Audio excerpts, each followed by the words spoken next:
So we get started here. I know there's going to be more people filtering in. Again, my name's Eric Winalack. I'm the CEO of FIT. Topic of today is load management. A little bit of a different session than we've done before in that the focus for today is not a ton of slides. It's not really a lot of visualizations. It's more of a conversation between practitioners here. So the goal is we have a few different topics to discuss. The goal is for people to understand exactly how people are doing it at the professional level, at the collegiate level. Geoff has a variety of experience that he'll talk about across every single level. And the goal really is here to figure out, hey, what frameworks can we use? How can we make the data actionable? And then how do we collaborate between performance coaching teams and then sports specific teams? So I'll kind of fade in the background here. Geoff will moderate the panel. Geoff, why don't you do a quick introduction here and get us kicked off? Yeah, hey everybody. So my name is Geoff Ebbs. I'm the head of sports performance here at FIT, and formerly the head strength and conditioning coach at Northeastern University in Boston, Division I level, and before that, University of Mass Boston, also in the city, Division III level. So, like Eric said, kind of a multitude of experiences, plenty of time in the private sector as well, and looking forward to hearing from this awesome group today. And I'll pass it off, starting with Brad. I'm Brad Lawson, Director of Strength Conditioning with the Chicago White Sox. Going into my second year with the White Sox, I think 18th overall in professional baseball. Before this, I spent a dozen years with the Giants, San Francisco Giants at all levels. Happy to be here and to contribute. Yeah. Hey, everybody. Todd Kubacki.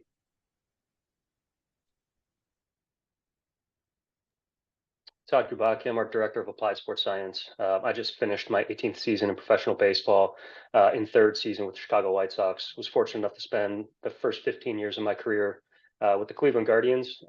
Started as a strength conditioning practitioner and have since transitioned into the applied sports science space.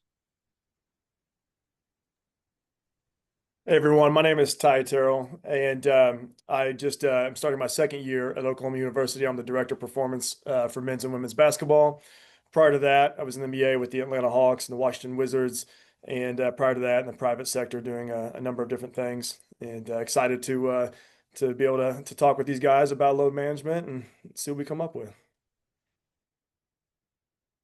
Yeah, so obviously unbelievable group, and I know when Eric had worked to get this group together, there's obviously a lot of experience, a lot of brain power here.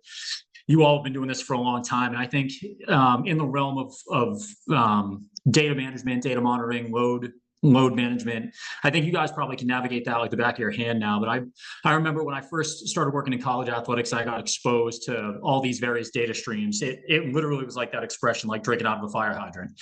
And you're trying to navigate these things kind of individually, right? Whether it's force plate, multi-directional speed, isolated force measures, whatever it may be. And it took me a long time to start creating kind of this coherent framework in which that I could operate in. And I'm sure each one of you guys has that.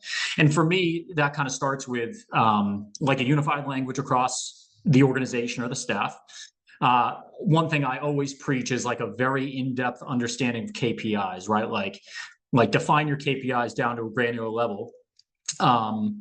And then start to kind of organize this coherent philosophy that kind of runs parallel to what your training principles might be.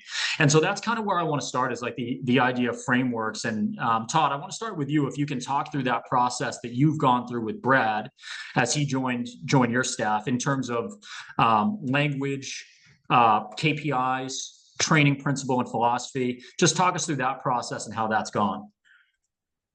Yeah, thanks, Geoff. I think for us over here at the Chicago White Sox, and with the addition of Brad and the great staff that we have, we've managed to really think about like our system in relationship to what are the demands of the game. And once we're able to identify what are the demands of the game, we can work backwards towards what are our training philosophies and what are our systems that we're putting in place. In working with Brad in the weight room, out on the field, doing all of the different things that we do, one of the things that we put a really high priority on is understanding like what are our running progressions and how do we ensure that all of our players are prepared for a lot of the different things that they'll be asked to do, not only in the game, but also in the preparation for the game itself. And so for us, we think about load. It's really the accumulation of physical, psychological, mechanical, and various other stressors that are being put in. And if we could look to manage those things, and if we can look to ensure that the inputs are matching the recovery modalities and things of that nature, and build players to really reach what will be demanded of them at a high level, then I think we're in a really nice place. And so Brad and I have the ability to look at different streams of information, boil that down into a daily, weekly, monthly plan, and execute that plan with variation depending upon what happens on a nightly basis within the gameplay itself. Yeah, and I'm glad you brought up, kind of did a little pseudo definition of load there too, right? Because it's like, I think a lot of us, it's easy to think about physiological and mechanical load, but you talked about a couple of other things there too. You talked about psychological load. Sometimes I'll talk about contextual load, which you have to deal with, even more than what I had to deal with in my college experience, with game schedule and players moving up and down levels. And I can imagine it's a chaotic environment. I'm wondering if you can speak to some of those like those slightly less objective load types, right? Like psychological, contextual. How do you assess that? How do you manage that? How do you guys work together to do that? Yeah, Geoff, it's really interesting. I think that, way back when, I went to school and I got my master's degree in performance psychology because it's such a big piece of, I think, what we do as practitioners. It's really easy. I shouldn't say it's easy, but it's, some of the things that are right in front of us that we can quantify, that we can objectify, is a big component of what we do. But then on the other end of it, like, what kind of response are we getting from that? And how are we able to identify those things through conversation, through some of the various components that we'll put into place? And so, Brad and I will have a really nice relationship where he'll be able to see things that are occurring, on the field, within the workouts themselves, and convey that back to me. And then we could sit down and look at their loading and what the prescriptions are. And like what would be our best case scenario for each athlete. And Brad does a really nice job of thinking through those things and being very mindful about the individual and how do we make it the best for them. Yeah, really, really challenging too. And I think, one of the things I would talk about with my former staff at Northeastern is talking about this multitude of metrics, right? No matter where they come from. I mentioned some of the testing modalities before, but it's like, don't try to absorb everything all the time. Try to focus in on what really matters. I think some of that starts definitionally, right? Can we define and understand these things and fit them into the context of our training? And then once we have good understanding of definitions, it's like, what really matters? I think a good example of this that I can speak to is I was fortunate to utilize First Beat with the hockey programs at Northeastern. And we would use that as like an internal load tracker. And what I would kind of do is almost retrofit it to look at a KPI called TRIMP, which is an acronym for training impulse, internal training load. And then it did have an accelerometer in the chip, and it would track something called movement load. And what I would do is kind of put those two things together and create kind of a movement efficiency for every athlete. And that would give me a good understanding of relative intensity, right? So I would have these situations where I would have these high trimp, low movement people, but then I would have the exact opposite, where I would have these very high movement, low trimp people who you kind of identify as like your superheroes a little bit, where it's like, well, these people fall way outside of the team norms. Do you have situations like that? And how do you navigate that? Like when you have an athlete who falls way outside of the team norm, how do you kind of adjust your protocols for those people? It's a great question. Yeah, absolutely. There's folks who fall on both ends of that spectrum. There's folks who fall right within the middle of that spectrum. And I think it's once we identify, like, from a positional component, where do each of the positions generally fall on a daily basis, weekly basis, so on and so forth. It's where does the individual play? So what are the things that make them really good, and what does their average game look like? Once we identify what players are typically doing, then we can look and identify, like, what are the variations off of their norms. And I think a lot of our response comes into those variations. And so if we see players who are generally at a higher level than maybe others at their position group in relationship to distances covered, velocities reached, things of that nature, like, we can make sure that we're planning towards those pieces. Conversely, on the other side of that, it goes as well. And then if we start to see those individuals start to fall off or increase over those typical loads that they would often incur, it gives us indications to make sure we're making alterations, or even just, really undulate some of the things that they're doing to ensure that, they don't get stale or whatever the case might be. I think our goal on a nightly basis is to make sure that we're fresh and prepared and able to play at high levels. And so it's on us in a lot of ways to understand what's happening and what are the levers that we can pull to ensure that players are able to maintain those outputs over time. Yeah, on that too, and Ty, I want to bring you in on this too, because I think when I think about regardless of data stream or testing mode. I mentioned this at the intro that I tend to think about things in terms of almost like force plate terminology, where I think about output, driver, and strategy. And then I kind of branch those down into either like performance or health, right? So for me, in my brain, I see those as kind of two branches of the tree, where it's like, am I trying to affect the raw outputs, or am I trying to affect the strategy that underpins those outputs? In one of our prep calls, Ty, you had talked about, you have the challenge of coaching a very athletic, very fast team. Sometimes skews your training more towards outputs sometimes. I'm wondering if you can talk about what you are monitoring in that situation, and B, like, how do you manage that? Because that's such a challenge when you have the coaching demand in terms of, hey, this is the style that we're going to play. I needed to have the group ready to do that. Geoff, I apologize. I don't know if it was my screen that froze. Could you ask that question to me again? Yeah, just the challenge that you have to manage, because you guys have a very particular playing style, right? You guys are a high-paced athletic team. And I was talking about how I see things very much through the lens of outputs, and then, you know, strategy and health metrics that kind of underpin those outputs. And I can imagine in your situation that might get skewed a little bit towards like the raw performance. I'm wondering, do you find that a challenge, and what do you monitor? How do you work through that?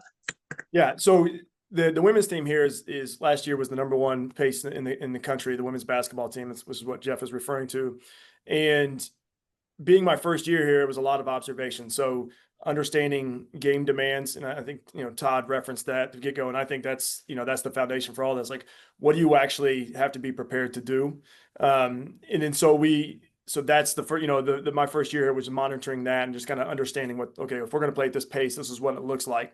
And then so you unwind that and figure out, okay, like how much total load, but then digging deeper, like how much high intensity workload do we actually need to do? What are our peak game demands? Like what's the toughest 1 minute, 2 minute, and in women's basketball, it's 5 minutes between media. If there's usually stoppages with fouls out of bounds, but like hypothetically, could you play 5 minutes at this, you know, peak, you know, demand? And we prepare for that in practice. So that's one. We're monitoring those things all the time. You mentioned the heart rate information. We also use like the Whoop bands for the women's team, so we get a strain. So, you know, we get some insight into internal loads. The session RPE that our women's strength coach takes is, you know, encompasses obviously how that player, you know, experienced that does, you know, some of the research shows that can encapsulate, you know, some of the psychological pieces too, which we've referenced earlier. But then we're jumping 3 times a week on the force plates. We get a CMJ. So we're jumping on game days, and then we're jumping game day plus minus 2. So the game day jumps just show us, you know, it's a little bit of like, you know, retrospective learning here, but we got to learn in hindsight. But how did that player experience the last 3 days or the week leading into the game? And then, you know, that helps us learn how they handle these things. And then we jump between the games so that we can have time for an intervention and see if they fully recovered. What's pretty cool, we had a moment last year using these, you know, these subjective scores and looking at the internal stuff, is we got to see that not everybody recovers or handles workload the same way. And so, you know, some people are ready to go, you know, 24 hours later, 48 hours later. So it helped us start to implement and design recovery strategies, you know, for those particular players that were very individualized. So kind of put a bow, you know, on answering that question. We obviously have the workload metrics, the internal and external load metrics. We're getting some, you know, a session RPE from the athletes, so we get a little bit of subjective monitoring from them. Force plate, you know, CMJ, and we have a flagging system in place for that, and some rules that, you know, like, you know, like if you are so many standard deviations away from your norm, that gets flagged. And so if you flag enough times, you go red, and then we intervene. You know, and so there's you know, and then as a coach, I think we're all coaches, like you're always watching, right? Like, are you moving stiffer today? Are you having conversations with your coach that imply, or with your players that imply, like, you know, man, they're really energetic, or they're still a little dragging. So there's the art of things too. So kind of all 3 layers in terms of neuromuscular workload, and then the subjective and relational piece. I selfishly want to ask you about some of your force play flagging system, right? Because I think you and I are probably pretty like-minded in the sense that, like, I'll focus a lot on like impulse, like positive total impulse. And obviously that's kind of the relationship between like force expression, but also degrees of freedom. And I think with court sport athletes, you're going to have a lot of velocity dependent athletes in terms of like their power generation. I think about things like counter movement depth. I think about breaking velocity. Is there anything for you that is kind of like, you know, the gold standard maybe, or something that's like a real high level marker where it's like, hey, we monitor this at a high level, and if it starts to get out of hand, we're going to change strategies a little bit? I mean, I don't know if I'm going to give you a great answer. There's not one thing, and that's just the reality of it. Every metric has its own little story, and it's, you know, and so I think it's the combination of metrics and then observing and refining over time. So you have the piece like MRSI, or modified reactive strength, that's going to give some insight into your neuromuscular status. Obviously, things like depth will, you know, with fatigue can restrict movement, so you're getting insight into that window. Right there. A lot of people will use power, but the problem with power is that like it's just a moment in time, and it doesn't have a great story attached to it. You know, breaking RFDs are very, in my mind, like CNS driven metric, and so while it has a wide, you know, coefficient of variation, you know, it has a lot of variability and volatility into it. I think if you understand that going into it, you can still say, okay, a standard deviation from you might be a 20% change.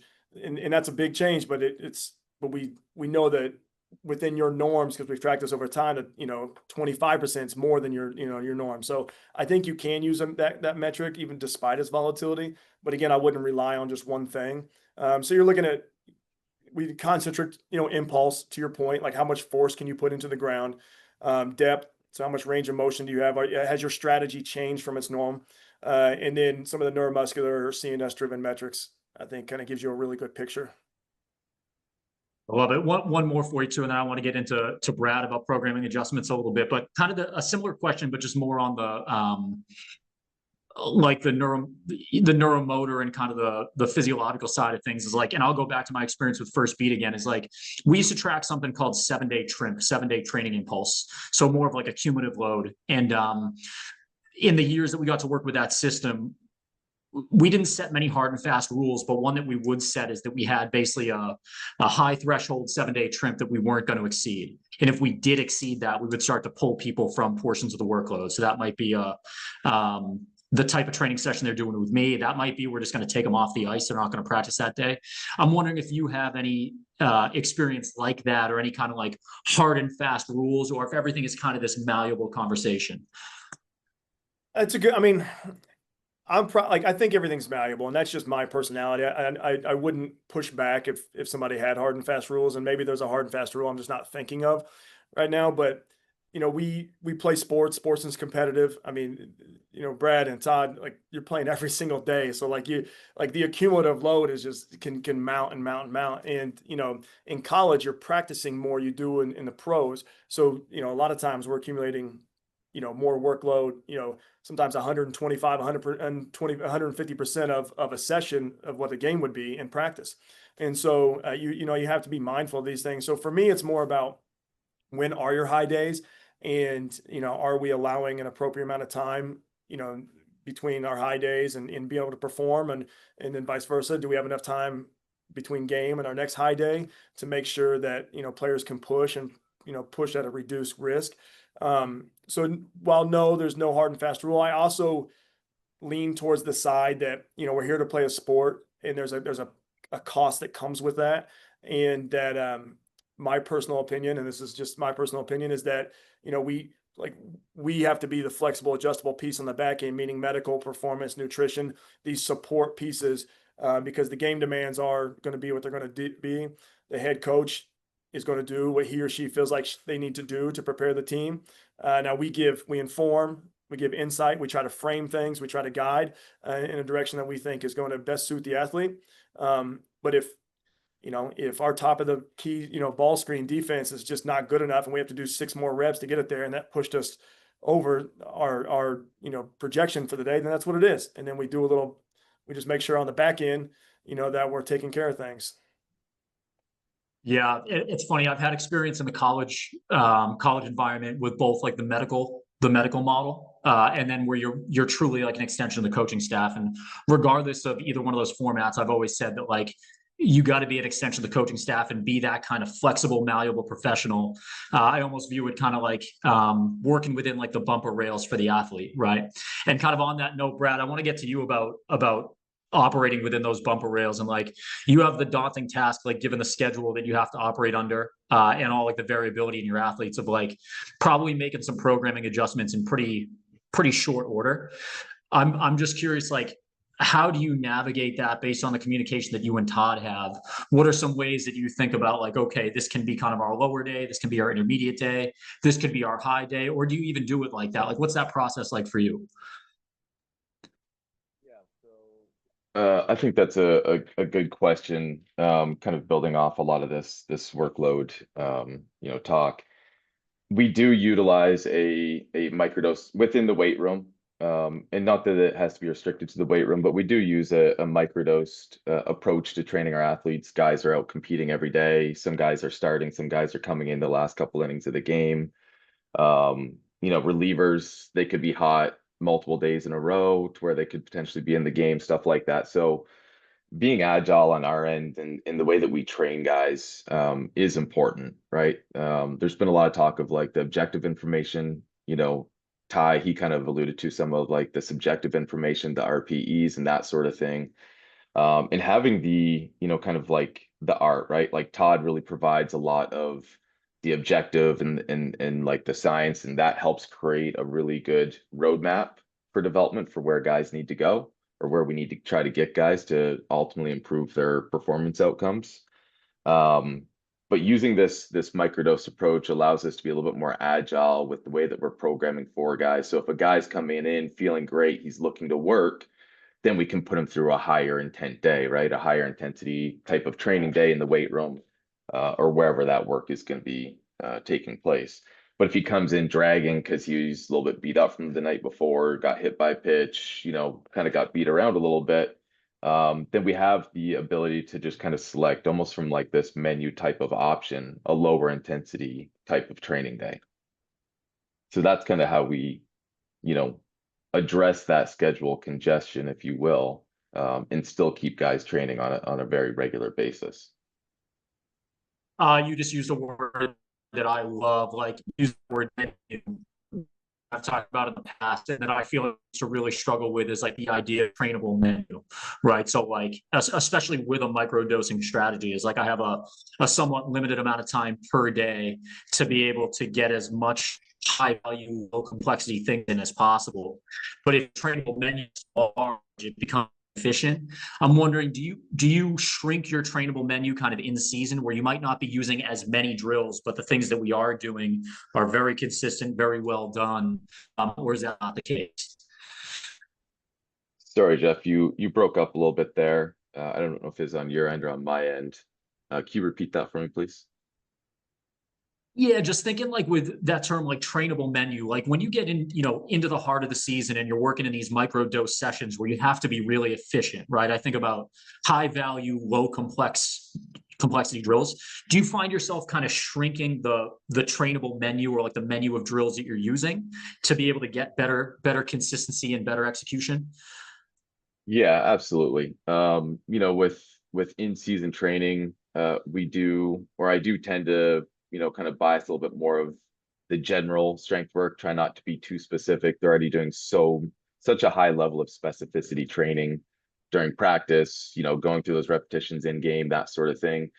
Try to take a little bit more of an approach of give them what they're not getting from the game. So it's going to be a lot of just basic strength work, basic lifts, those sorts of things. There's going to be some individualization there, based off of our evaluation of players, the objective information that Todd's able to provide to me in terms of what guys' needs are and where their strengths are. And then taking into account like the player's preference and trying to choose the right exercises, trying to choose the right, volume and intensities to drive those adaptations that we're ultimately looking to get out of the players. So yeah, we do tend to stay a little bit more general, kind of tone down some of the variation and try to keep it simple for guys so they have more capacity to go out and focus on the more complex things in game. I actually, I want to ask you to kind of help me navigate a problem I've had in the past, and specific to microdosing is like, well, let me ask you first, like when you have a lot of these microdose sessions for your athletes, how long are we talking generally? For a training session, it's usually, Yeah. no more than 15 to 20 minutes.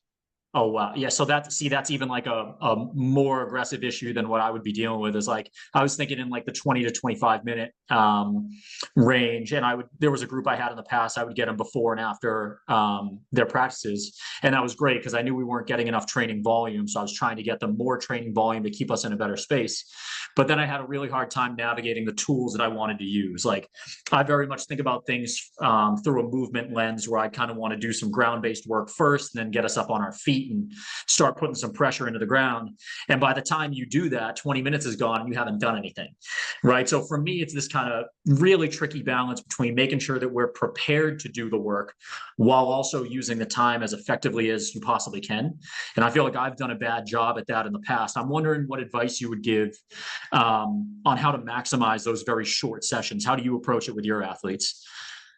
Yeah, so when I say 15 to 20 minutes, that's of like their actual training. It doesn't include any sort of, prep work, mobility work, any sort of lower level activations, those sorts of things. Okay. Players will come in, they'll go through that, and then it's about a 15 to 20 minute window of actual training, right? You may be looking at 1 to 2 like main primary lifts. You may have an accessory or 2 exercise in there, and that's it. It should be very stimulating and not necessarily annihilate the guys. Yeah. Yeah. I was talking with a baseball strength and conditioning coach the other day, who I thought made a great point too, where this isn't a direct quote, but basically the gist of it was, when I was younger, I used to think that my athletes respected the detail I put in because of the differences in their individual programs, right? So, athlete A is very different from athlete B, is very different from athlete C. And then this person told me that kind of going through their maturation process, they realized that some of the real detail was just in the nuance of the drills. So that could be just a constraint like a box squat, or it could be a tempo, or it could be just the way that we're cueing and coaching. And I feel like that's a great way to maximize those very short sessions too. Yeah, I'd agree. Like, I think a lot of the players need a lot of the same thing, but it's those small nuances, like you said, whether it's a front squat or a box squat. Like, squats are probably going to be beneficial for any and all guys, right? But it's what is driving that decision making, and a lot of that comes from the objective information that we get through our sports science group and some of the evaluations that are done there, in terms of that, along with maybe some other, biomechanics work, or, personal preference from players. Those sorts of things all kind of feed into that different sort of exercise selection. I want to come back to you. I think one of the tough parts too is that when you make the leap, whether this is a college program, high school program, obviously you're doing it at the highest level. When you get an organization to buy into the importance of data monitoring, KPIs, the value that it has over the long term, that's obviously a huge step. But just like everything else, sometimes the pendulum can swing too far. And I know I've been in circumstances where I feel like the data that I have available to me is actually impeding the actual work that we need to do. Kind of a dual part question, like, A, is that something you've ever felt before? And B, how do you make sure that doesn't happen? Like, how do you navigate testing frequency so that it's done in an effective way, but not in something that impairs the work that needs to be done? Yeah, certainly, certainly feel that over time, right? Because I think it's really easy to walk down a pathway where you end up getting so much information that at some level it becomes paralyzing. And so I think the biggest piece is ensuring that you have a system in place. So you're identifying, when do I want information and how am I planning to utilize this information? Kind of circling back to the conversation earlier around KPIs, if you have a really nice foundation of what the KPIs are that you're looking at, how are you flagging variation off of those KPIs? And then what are the inputs in response to the variation in those KPIs?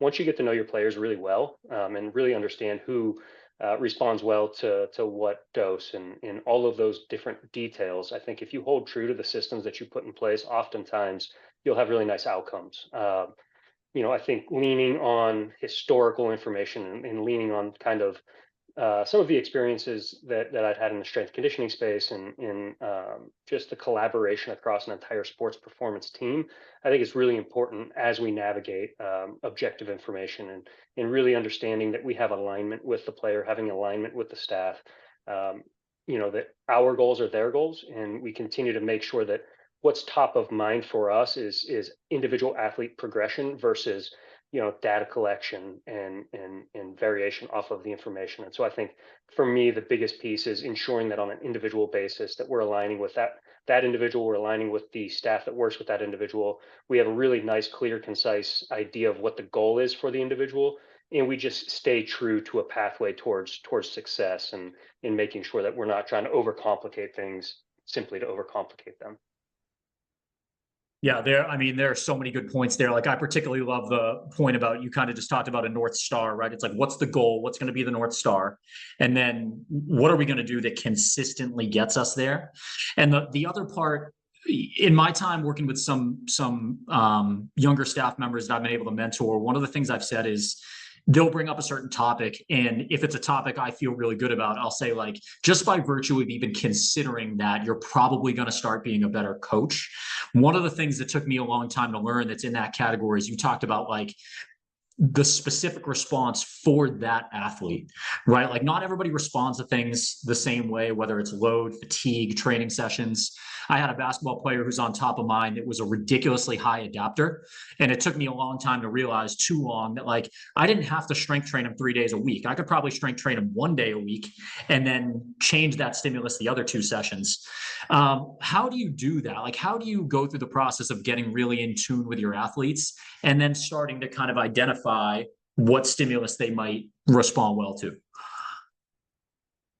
To me, it's constant observation and learning. As we have various individuals that come through the program, through the weight room, through our spaces, whether that be at the major league level, at the minor league level, wherever that occurs, right? It's really trying to understand on an individual basis who responds well to what type of mover they are, how do they generate force, where are their strengths, where are the areas for them to continue to improve. And I think oftentimes you can get caught up in wanting to work on areas of improvement first and foremost, and you can neglect some of the areas that they're really strong in. And so I think for us, it's really making sure that we are keeping the things that make them great, continuing to try to, that's the old saying, a rising tide lifts all ships. And then also making sure that some of the areas of improvement we're ticking up over time. And so it's continually connecting with folks that are on the ground level with them on a day in and day out basis. So having deep conversations with Brad and his staff, having conversations with our athletic trainers, our physical therapists, our mental performance coaches, and just really trying to understand the individuals, understanding what the inputs are that they're under, whether that be on the field, in the gym, wherever that might be. How are they responding to that? And then really trying to keep notes and information around that. And so that when we start to see things pop up, we have a good understanding of what has worked in the past for that individual. And we've also built relationships with them. And so we're getting continual feedback from the individuals themselves. I think it's just really important to continually partner with people and drive those things forward. I'll be the first to throw myself on the sword. You talked about, like, don't steal what makes them great. The amount of times I've caught myself doing that, where it's like you fall in love with a recovery modality or a tool that you think is helpful for a period of time, and then that tends to kind of become what you obsess about. And I've gone through these periods where I've absolutely either A, undertrained somebody, or B, I've kind of stolen their superpowers, where again the pendulum swings too far. And it's like, don't forget to keep what makes these athletes great. Ty, I want to swing back to you, because you have the really unique perspective on this panel of seeing some of these things both at the professional level and then also at the collegiate level. And I know we wanted to kind of, on the back end of this, we wanted to talk about organizational buy-in a little bit, right? So it's like, we can have some knowledge and some insight and an approach that we find is effective, but if we don't have people on board, it's, what good does it do, right? So I'm wondering if you can speak to some of those challenges on both sides of it, right? Like, what have you seen at the professional level and what have you seen at the collegiate level, and how do you navigate that? Yeah, I mean, this is a really, key question here to answer anytime you're walking into a space, because there's sometimes a misconception of what load management or load monitoring is. And it's often seen, I think, in my experience from sport coaches as a constraint, or we're trying to, pull players back and limit them. And in reality, we're trying to make sure that they are prepared to play, and that's it. And so, for example, if you coming back to the understanding game demands, if I'm an NBA player and I do, 50 high speed sprints in 32 minutes of gameplay, like I need to be able to do 50 high speed sprints. And so there's an element of developing capacity on that. And so, and then there's an element of making sure, okay, like understanding this is this player's capacity and we don't want to exceed that. So bridging that gap to the coach. And I think every coach does not want their team to be out of shape or physically prepared to play. So that's an angle that's really important to kind of enter in. So you have to know your coach and what's important to them. And that literally starts by asking what's important to you, and what's your system? Do you want to play fast? Are we going to play in the half court? And these things matter because they help you, build the infrastructure of your load monitoring system and maybe some of your KPIs and things like that. So, I mean, if we're going to be a fast paced team, like our women's team here is at Oklahoma, like we have to be able to do repeat sprints at a high speed pretty quickly with little recovery time. And so that requires, now not to take a left turn here, but that's soft tissue preparation, et cetera, that you have to, and maybe you're, specializing your recovery modalities off, because of, the stimuli you hit in practice. But I think coming back to the question is you have to know what like the values, the principles of the coach or the program is. And then you build from there. Because again, I view we're a support system. We are here to help develop and inform and, among other things, but, you have a responsibility to use your voice, use the information that you've put together. But you also have to understand what's important to, the program or the coach. The other piece is putting it in a language, it can obviously be digested. If we start talking about mechanical load and, all these things and band 1, band 2, whatever, you're going to lose them. And I've seen that happen. But if you start talking in terms of, relating it to a game or relating it to the court, you cross that bridge and they tend to let you in a lot more. I don't think this is a perfect metric by any means, but we've used things called GEMs or GEM, game equivalent minutes. And so you based on tracking what a player does in a game, and relating that to maybe a practice or a workout, and say, okay, that was the equivalent to 12 minutes of gameplay. And you can see the coach's wheels start to spin. Okay, I understand that. Now you can break that up in a lot of different ways. That's 10 minutes of high speed running. That's 10 minutes of change of direction work or whatever. And start to get detailed. But that's just one example of how the language has to be something they can digest. And then from there, you just, it's a long game. And it really, and this is just, again, my experience, in my opinion, it's a long game. Like this person is the head coach or they're the GM. Like they don't want to, they've been doing this for a while, and if you just go in and tell them, hey, you should be doing A, B, and C, what do the expected response is probably going to be the response. And so it's you look for opportunities to have more influence and give your say. And lastly, and I don't really have a separation between, the pro and the college. You're dealing with different types of coaches, different personalities, but I've had different personalities across the NBA too. I've had one who was incredibly receptive to the data and wanted to know, hey, what should this player be doing today? And I've had, coaches that have told me, hey, this guy's going to play 28 minutes. I'll give you time tomorrow to clean it up. Okay. It's what it's going to be. But the most important thing is for the organization or the program to be on the same page, to understand the values and the principles within that. And then our job is to put things in a language or visualization or somehow that's easily digestible for the coach. And then, you have to have frequent conversations. And I think there's an old sales adage. It's like it takes something like 7 contacts to make a sale or something like that. I feel the same way when it comes to this stuff in sport coaches. Like you need to continue, to drop little plant seeds and keep, this little soft push. And eventually little by little, you start to have more influence, and now you're more integrated into what's happening in basketball. So that's been my experience across the board. Some coaches allow you in quicker, some allow you in slower, but the process, I think, is the same. One of the things I love about listening to you, you know, in the brief time we've been connected, but even just, you know, on these few exchanges here, is I feel like you're somebody who always looks back internally, where you kind of put the onus on the coach a little bit, where you talk about, hey, communication, like that starts with you, understanding of what you're trying to do, what are the principles, what are the metrics. And I know I've been guilty of this, and I've certainly been around people who are guilty of this, where you might have a halfway understanding of principles, methods, KPIs, but do you fully understand them? And then are you effective in communicating them? And Brad, I want to bring this last one to you, kind of similar question, but at the athlete level. I think baseball is so challenging like this, where you might be monitoring something. It might be shoulder ER or shoulder ER velocity, or could be a more global movement metric. And you can see it going in the wrong direction, and it may cause you to shift gears a little bit. But I've been in situations where that's very tough to communicate that to the athlete. Kind of like what Ty was saying, where it's like, you got to speak their language a little bit.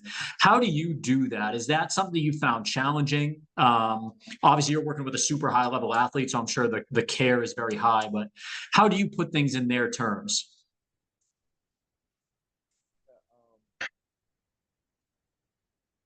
Some situations are more challenging than others. But essentially we're communicating with guys every day, right? The conversations, you know, can be, you know, general. We're just kind of shooting the shit, if you will. There's other times where we're discussing what their programming is and why. I always look back to this one example. I think this was you know, maybe my first year in the big leagues, and I had a player that I had previously in the minor leagues. He had gone to another organization, had come back. He said he'd do anything that I asked for him, but he had previously, you know, been kind of moved on from, and some of the reasons that he was given had never been mentioned to him before that. So he was having something going backwards, a skill that was declining, but nobody had ever really brought that to his attention.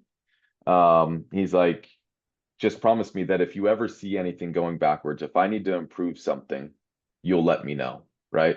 So even at the highest level, these guys all want to get better. They all want that information. They want to, you know, be a part of that decision making of how they're going to make change. So to me, like, that's just a really good example, something that's stuck with me now for several years, where it's like I have to communicate these things with players, whether they want to hear it or not. I owe it to them to communicate to them if there is something that needs to be adjusted, if something needs to be tweaked, if they're lacking in a certain area. But we can't, you know, we need to do that with players, but we can't just focus on that. We also need to let them know when they're doing really well. And I think if you do both those things, then they'll respect you for it. They will, you know, a lot of times want to be a part of that planning of how to address whatever that need is. And it just makes things a lot easier. It's such a good point, and it's honestly kind of brings us full circle a little bit, where I started off by just talking about, you know, this incredible panel we have and all your guys' experience and knowledge.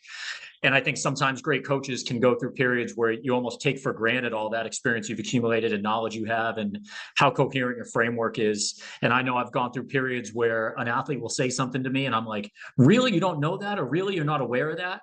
And you almost just expect them to have this self-awareness or kinesthetic awareness. And it can be, I mean, that's a great reminder where it's like, hey, you got to make sure you're communicating these things frequently so you're on the same page. I know Eric wanted to save a little bit of time here for some Q&A if we have any. Yeah, thanks guys. This is a great session. I'm sure everyone got a lot of it here. A couple questions. First one is from Brady Battenfield to Brad. Can you talk a little bit about at the lower levels of baseball, training and managing workload while trying to drive strength for the younger athletes? I know I got to get my 7-year-old on a squat rack, so I'm interested to hear, you know, what the advice is here. Keep that real quick, or is it in the Q&A? Yeah, it said, can you talk about lower levels of baseball, training and managing workload while trying to drive strength for younger athletes?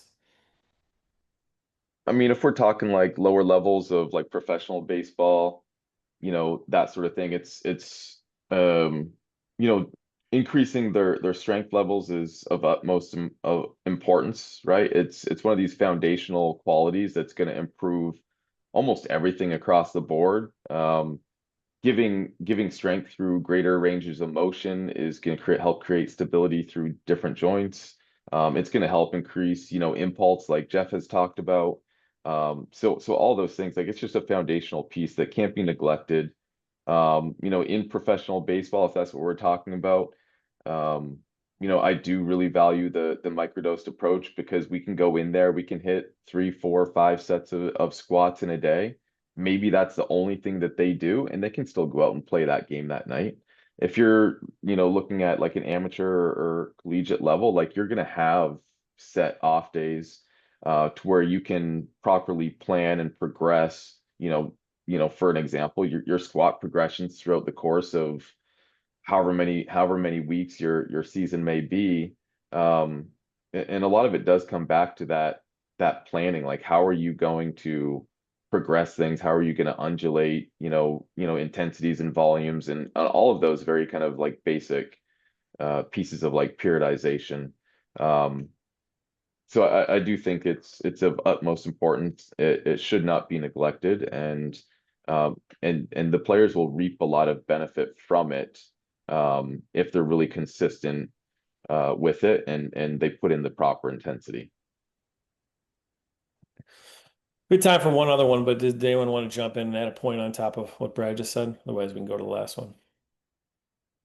I would just quickly kind of piggyback off what Brad just said and Todd's earlier point too, that I think regardless of what athlete you're working with, I always think about what's the current rate limiting factor towards performance, both like in the immediate, but also long-term performance. And Todd had talked earlier, very simple but powerful, like what's the goal? And if the rate limiting factor tells you that the goal is something very specific, don't let anything interfere with that. Obviously, there's some cases, right? We're not going to put people in harm's way, but if you're keeping the main thing, that can always kind of be the guiding light that kind of tells you what the stimulus should be. I think sometimes we let things that don't matter interfere with what the most important thing is. All right, another question was, and this is really to the group, how do you guys balance incorporating multi-directional speed work in season off the data and loads of athletes? This has got Ty written all over. I might just throw him under the bus. Yeah. So how do you balance incorporating multi-directional speed work in season off the data and loads of athletes? I have a two-part answer here. One is training related and one is, workload related. I'll give both here. I was looking, and it's like we had a practice this morning, our men's team did, and, did 70, 80 changes of direction, 100 changes, 100 changes of direction. It's like, okay, how much more cutting do they need to do, multi-directional movement? So this also piggybacks off what Brad was saying. It was like they do so much, baseball specific actions all the time. It's like, okay, well, what's, how can I benefit them? Do I need to continue to stack on top of this pile, or can I, stack on top of another pile that has less, inputs on it? And I look at like, okay, if I need to change a direction, what are the underpinning qualities that go into that and that maybe improve that change of direction? But, we're not going to do necessarily like traditional cutting or change of direction. And so, let's say I have an athlete that doesn't yield very well or load, they don't have great concentric yielding capabilities. If you use that language, or if you use a force plate and see a CMJ and you see a braking phase is just, inadequate, and it's like, or their unweighting phase is inadequate, which is going to make their braking phase inadequate. So you have these underpinning qualities that, you can help develop. That's where like kettlebell catches or like snap downs and things like that. Like I'm just using that as an example. Maybe it's someone who just, they have to take a lot of steps into a change of direction because they don't have the ability, they don't have the force production, the braking RFD, or the range of motion. So this comes back to your evaluation of the athlete. Okay, like what do they need to work on to build up that quality? So I will work, like I think change of direction starts in the weight room. I don't think that's a novel thing to say. And so we'll work on these underpinning qualities and then maybe do a few, like, a few reps at, moderate intensity, whatever, to kind of, build the pattern back up. So that's from the training, perspective of that. From a workload, like an actual court, like on court work, like you have your markers set for the days, the week. So like if we do, if our average is 500 changes of directions in a week, like, you're monitoring that all the time. And if today is programmed to be a high day and you got that number, like you don't need to add to that. But let's say we are in a situation where, we're 200 short of that. You have to make a decision on, do you need to have a change of direction session with this athlete? Do they need to have an extra court workout that incorporates more dynamic change of direction and, with the ball in their hands? If you feel it's important that they get up to that norm, or that projected goal for the week. The following week may be a busy week. So maybe maybe you don't need to, pile up this week and maybe we roll it forward to the next week. So it's monitoring like what your norms are, what the plan is for, the number of, change of direction or whatever that activity is in the week and the day, and then how that fits into the bigger picture. And then you have to make a decision on whether you're going to add to that or not. One last, Awesome. I mean, can the guys in the panel, can you see the question that came in? Yeah, I got you. Do you want me to read it, Eric? Yeah, go ahead. I know Brad and Todd got to jump at the top of the hour here, but maybe we can fit in a couple minutes here. Yeah, I can jump in as needed too. Brad mentioned periodization. Are YTPs, yearly training plans, still utilized at higher levels of professional team settings? If not, can you touch on more modernized approach? Answer is yes. I still build out my long-term plan. I do it a little bit probably differently than what you would traditionally normally see. I'll kind of do it by our in-season and off-season.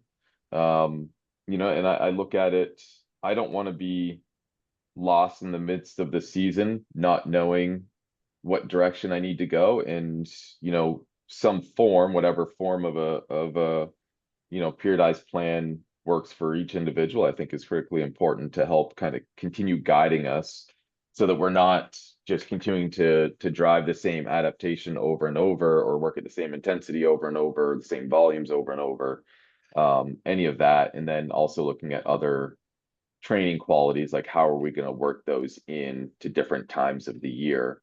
So yeah, I think like the periodized plans are incredibly important, regardless of what level you're at, and probably even more particularly at the higher levels. Yeah. I think the calendar is coming. Is just something I always say, just to piggyback off of what Brad was saying, is that you have to be ready to perform certain actions as we get closer to the season, into the season. So there's going to be, I think the long-term periodization matters because the sport calendar is coming and we have to be prepared to play the sport. Concurrently, you also are probably always in development as an athlete, or in process, as I like to say. So, there's qualitative periodization, which isn't like a classical traditional periodization, but like, if someone needs to change levels better to handle the momentum, like, and, we don't move forward until that is a certain, level of quality, meanwhile, we're training to prepare you to play the sport that you're about to play. So I think there's a lot of different ways to do it. I think the calendar, if you're on a team, the calendar is coming, so we have to be able to prepare. I think it's possible to concurrently have a development, like plan underneath that, because I don't like, baseball is a whole different monster of a schedule, but in my professional experience, I think it's very possible. All right, last question. How do you all go about determining team and/or individual load thresholds for practices and games? How do you all determine how much load may be too much, may be detrimental to an individual team or team's readiness and availability? I could jump in on that, and I think there's various ways to think about load or various attributes to talk about when we look at those things. For me, it's identifying, generally speaking, what does the game cost? So if we're thinking about high speed running, or throwing or accelerating or decelerating or any of those different variables, what does a game generally cost a left fielder, a center fielder, a second baseman, a catcher, a pitcher, whatever the case might be, and start to quantify those things on different time intervals. Is that 3 days, 1 day, 7 days? Run it through various different attributes. Maybe those are acute chronic ratios or some other component that might throw a flag on an individual. And I think additional to that, once you have the individual position profiles and what you would expect to see, on an individual basis, how does a player typically go about his gameplay? Is it a guy who hits for power? Is it a guy who's expected to steal bases? Once you can kind of narrow down over the course of time, whether that's 1 year, whether that's multiple years, right, and you can start to identify what does normal look like, and then when we start to get over these thresholds and we start to run into areas where we see potential declines in output ability or some other component, I think it's starting to work to intervene and having conversations with the individual. A lot of this for me is looking at the information, having conversations with the player, making sure we keep the player front and center, and making sure that we are responding whenever things pop up. And so, at the simplest level, it's identifying what do players do on a general basis, and how do we keep them within their thresholds, and when they get over those, how do we respond and ensure that we get them into a place where they feel really comfortable and good about their output abilities on a daily basis. If I could just quickly kind of build off that as well, like Todd does a great job of that. And that has really helped, right? And this is kind of coming off the previous question as well. Like that really helps feed the information that I need when I'm going and making these periodized plans, whether we're talking during the off season or if we're talking about taking somebody through like an RTP process, or just generally keeping guys ready in season to go out and play and compete every night.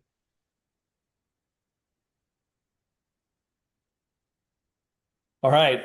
Thank you so much to all of you. This is awesome. Really appreciate everyone taking the time. Thank you to all our attendees and those who couldn't make it and are watching on demand.